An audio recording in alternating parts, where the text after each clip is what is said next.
Hello viewers, আজকে 26তম বিসিএসে যে অঙ্কটা আসছিল, একটা অঙ্ক আসছিল মান নির্ণয়, সেই অঙ্কটা এখন সলভ করব। দেখেন তাহলে, বলছি x প্লাস ওয়াই ইকুয়াল 8 এবং x মাইনাস ওয়াই ইকুয়াল 6 হলে x স্কোয়ার প্লাস ওয়াই স্কোয়ারের মান কত? কি করব আমরা?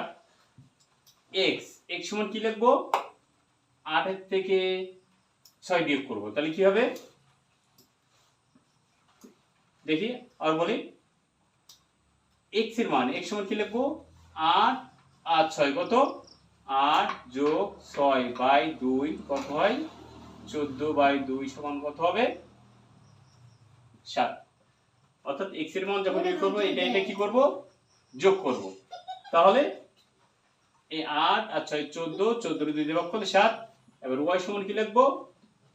8 বিয়োগ 6 বাই 2 সমান 2 বাই 2 সমান 1। কি লিখবো?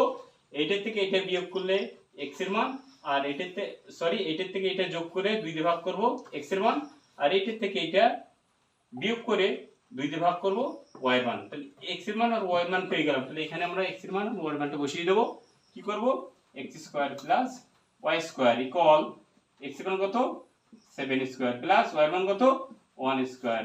তাহলে 7 7 49 যোগ 1 সমান 50। আশা করি বুঝতে পারছেন। খুবই সহজে অঙ্কটা না করেও অ্যান্সারটা বের করা যায়। আশা করি বুঝতে পারছেন। আল্লাহ হাফেজ।